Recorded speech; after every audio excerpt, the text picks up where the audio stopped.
And away we go. Now, listen, before we get to the Yankee postmortem, somebody's got to explain to me how in the world that play at the plate, and I don't root for the Yankees, so I'm happy, but how in the world that play at the plate is overturned. I thought when you had to overturn a call, it was done because it was indisputable, beyond a reasonable doubt, that kind of evidence. There is no way, and Dale Scott's going to come on here trying to tell us there it was clear. No, it wasn't clear. This is I was shocked. They replayed, they reviewed it. They had to review it. The Red Sox, called for it. But how anybody can sit there and tell me, first off, I thought he was safe.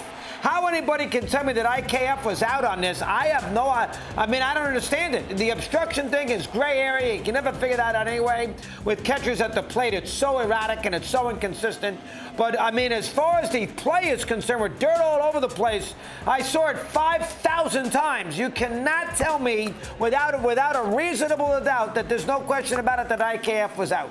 You want to sit there and tell me it's close? You want to sit there and tell me it can go either way? Fine. But if that's the case, you got to go by what the call was on the field. And the call on the field was he was safe. So if it's not, if you can't sit there and, declaratively say, hey, he's out, look at that, that's obvious. Well, then, obviously that's what replays there to, get rid of the egregious error. This is not a big error. This is a bang-bang scenario. And I thought the Red Sox got the break of all time. No, it's no excuse for the Yankees, who, ended up losing the game anyway. They had a chance in the bottom of the ninth, 2-on, nobody out, and they couldn't score.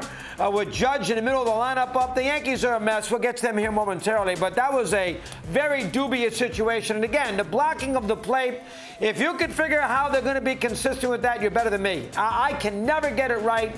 Obviously the ball was coming to him, so he's got to catch it first. But I can never figure out if they're going to call obstruction or not call obstruction. It's very dubious. It's very judgmental. That's a hard call one way or the other to make. But in this particular case, I'm more surprised about the overturn. Now, as far as the Yankees go, the only question about the Yankees, they're not making the playoffs. They're 60-64. I understand the 95 Yankees went 26-7. There's a lot of correlation right now. Everybody bringing up Bucks Yankees when they came back and made the postseason as the wild card the year after the strike when they added the wild card in. The Yankees aren't going 26-7 with this team. Team is bad. Cashman's going nowhere. The question at the end of the day, and we'll talk to Steve Phillips about it momentarily, it's what's going to happen to Boone. Does Boone survive this, or do they throw one to the alligators just to keep everybody off the owner? Because the owner's getting killed. The GM's been there for 100 years, and he's going nowhere. And so they say, all right, we'll throw you Boone and leave us alone, the fan base. And there's a possibility they could do that. It's not Boone's fault necessarily, but there is a possibility. If the Yankees finish in last place, which they probably will, with a $280 million payroll, is that going to go over well with the owner? I know he's soft, and he doesn't, he's not tough. He's not like his father, which is good and bad. But is that going to fly in New York? We'll have to wait and see on that. We'll talk to Steve there momentarily. That is item number one.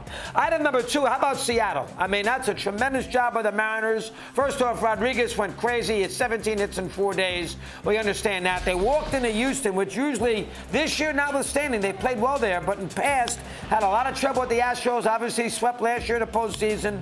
And they walked into Houston over the weekend, last trip into the Minute Maid, and the Mariners swept them. And that is a tremendous job. And they swept them in all sorts of ways. Pitching, defense, scored 7 runs. They made Martin Maldonado call a team meeting yesterday to talk about it from an Astros standpoint. But now the Mariners, with a relatively easy schedule, have put themselves in a situation where they can actually win the division. They have 2 series with Texas, including the last series of the year in Seattle. Houston's got to go to Seattle, too. So they got 9 games, and 6 of them are at home against the 2 teams that are theoretically ahead of them. So that gives them a little control of their own destiny. They're only 3 games back of Texas in the loss column. They also got 2 series with Oakland. They got a series with Kansas City. They got the White Sox tonight. They got an opportunity here, Seattle, to not just beat out Toronto for that last wild card spot, but also go out there and maybe even do a little better than that and climb everybody and end up with the 2 seed. It's not impossible. They got big-time pitching, and obviously they've scored some runs. Rodriguez is playing like he's supposed to play, and away we go now with that ball club. They got a little experience from the last couple of years, which also help, and they also have tiebreaker over Toronto if they get that close at the end of the year, if they tie for the 6th seed. Remember, there are no tiebreaker games for these wild card spots. It's all head-to-head. So there's no game they're going to break up 163. No. And Seattle has tiebreaker over Toronto because they got a better divisional record than Toronto does. So that's a little edge, too. So good job for Seattle. Heck of a weekend. Superb. Pitch well. Hitting well. Service is, he's a calming influence behind it in the dugout. And away we go now. They had a good week. I've had a great road trip. The crowd base is going to be into it, and away we go with the Mariners. That is item number 2. Houston is not playing well right now, and Houston's got the Yankees. I shouldn't even say the Yankees, but eventually they're going to win some games. They got 2 series with Boston. They got to play at Texas. They got to play at Seattle. They're not home free by any stretch of the imagination. Houston, as far as making a postseason spot is concerned, be a little concerned there. They got 7 games, the Red Sox, who walk in here tonight to begin a 4-game series, so we keep an eye on that. Everybody takes it for granted that the Astros will definitely be in the playoffs. They signed Verlander.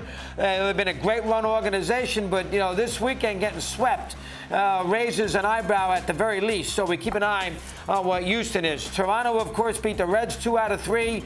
That Toronto-Seattle-Houston combination, one of those teams, and Texas, you want to throw them in too. A couple teams may not make the postseason out of the American League. And Minnesota's home free with Cleveland. The Guardians are a disaster, and the Yankees are out. That's what you need to know from the weekend in the AL. And the Cubs did a nice job. Kansas City's played a little better. They won the first game of the weekend in Wrigley. Cubs came back to win 2 out of 3. Cubs have a very easy schedule, and that plays here. They got 2 series with Pittsburgh. They got a series with Detroit. They got 2 series with Arizona. They got who has played better and buried the Padres over the weekend, by the way, and 2 series with Colorado. And right now they have the last spot in the National League for the NL scenario. So keep that in mind. They lost the season series to the Phillies. That will hurt them a little bit. They still have to play the Giants. So we see with that, but the Cubs have, they could use another pitcher right now, and who knows on Stroman. We know about their offense. They got a lot of karma. Cubs have done a good job. So that's what I wanted to get to as far as the weekend is concerned. The call number 1, I don't understand it. Somebody has to explain to me how in the world that is, ready-made evidence that was a bad call at the plate. He was out. I don't see that. Seattle we know about. Houston we know about. Obviously Maldonado with the team meeting after the game, players only. Cubs have done a nice job as we head down the stretch as far as Major League Baseball is concerned. Remember, L.A., they're home free. They won the doubleheader on Saturday. Good job by the sport, by the way, playing those doubleheaders in Anaheim, San Diego, and L.A. on Saturday to make sure they were clear Sunday with the tropical storm. Excellent by the sport. That was smart. It was obvious, but it was a good move.